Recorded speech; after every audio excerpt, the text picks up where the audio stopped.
بسم اللہ الرحمن الرحیم۔ السلام علیکم ورحمۃ اللہ وبرکاتہ۔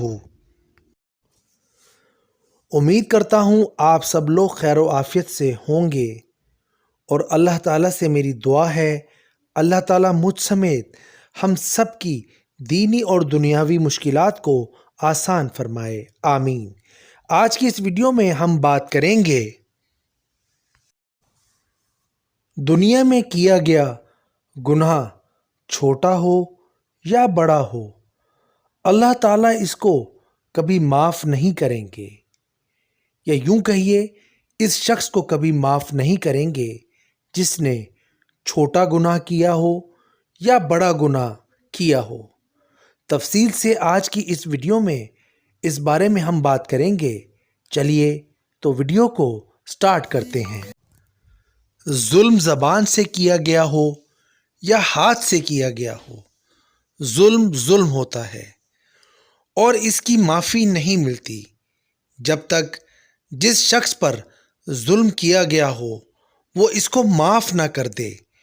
یہ شخص جو ظلم کرنے والا ہے، اس کو یہ بات یاد رہنی چاہیے کہ قیامت کے روز جب لوگوں کو دوبارہ اٹھایا جائے گا اور ان کو روشنیاں نصیب ہوں گی،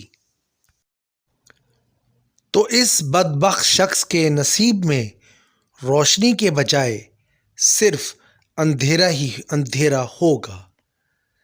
ایک بات تو طے ہے کہ ظلم کرنے والا شخص دنیا میں بھی اندھیروں میں تاریکی میں رہتا ہے، اور آخرت میں بھی اس کے نصیب میں اندھیرے اور تاریکی ہی آتی ہیں۔ ظلم کرنے والے شخص کو اس بات کا اندازہ ہونا چاہیے کہ اس سے بڑا خسارہ کوئی نہیں ہے۔ دنیا میں اگر یہ شخص اپنے کیے گئے ظلم کی اللہ تبارک و تعالی سے معافی مانگ لے اور حقوق واپس کر دے اس شخص کے جس کے ساتھ اس نے ظلم کیا ہے تو ٹھیک، ورنہ قیامت کے دن درہم اور دینار نہیں بلکہ اس کے عوض میں نیکیاں لی جائیں گی، اور جو نیکی لی جائیں گی اس کا نتیجہ کیا نکلے گا؟ رسول اکرم صلی اللہ علیہ وآلہ وسلم نے صحابہ کرام سے سوال کیا کہ جانتے ہو مفلسی کیا ہے اور مفلس شخص کون ہے؟ تو صحابہ کرام نے جواب دیا، جس کے پاس دنیا کا ساز و سامان نہ ہو، جس کے پاس درہم اور دینار نہ ہو، اس کو مفلس اور فقیر کہتے ہیں۔ صحابہ کرام کا جواب سننے کے بعد حضرت محمد صلی اللہ علیہ وآلہ وسلم نے فرمایا کہ نہیں، یہ شخص مفلس نہیں ہے۔ میری امت کا مفلس اور نادار وہ شخص ہے جو نماز تو پڑھتا ہوگا، صدقہ خیرات بھی کرتا ہوگا، زکوٰۃ بھی دیتا ہوگا اور روزہ بھی رکھتا ہوگا، لیکن اس شخص نے 5 گناہ بھی کیے ہوں گے۔ اور وہ گناہ کون سے ہیں؟ نمبر 1، کسی کو گالی دی ہوگی۔ نمبر 2، کسی پہ زور آزمائی کر کے اپنی طاقت کا گھمنڈ دکھایا ہوگا۔ نمبر 3، کسی پر الزام یا بہتان لگایا ہوگا۔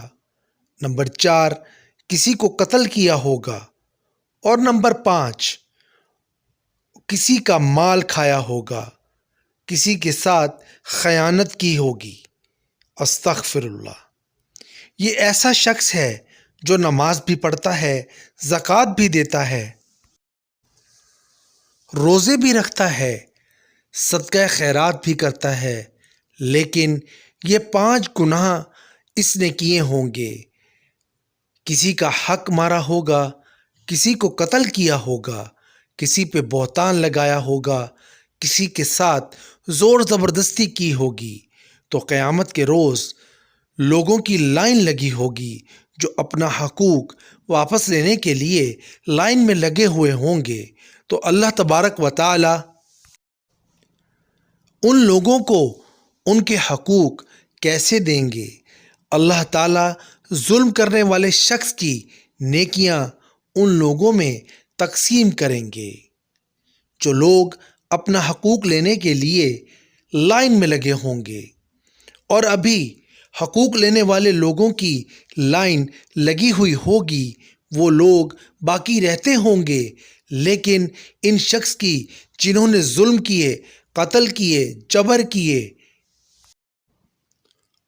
ان کی نیکیاں ختم ہو چکی ہوں گی۔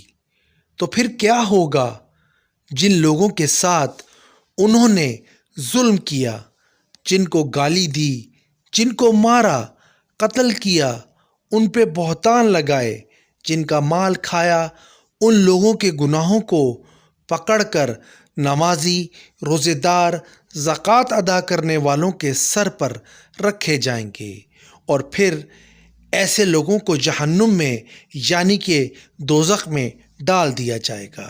تو ایسے شخص مفلس ہیں۔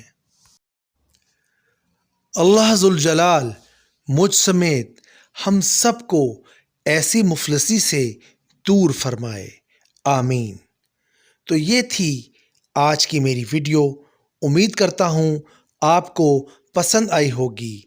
آخر میں چلتے چلتے اللہ تعالیٰ سے دعا ہے، اللہ تعالیٰ مجھ سمیت ہم سب کو حضرت محمد صلی اللہ علیہ وآلہ وسلم کی سنت پر چلنے اور اس پر عمل کرنے کی توفیق عطا فرمائے، اور اللہ تعالیٰ سے دعا ہے اللہ تعالیٰ مجھ سمیت ہم سب کے کبیرہ اور صغیرہ گناہ معاف فرمائے۔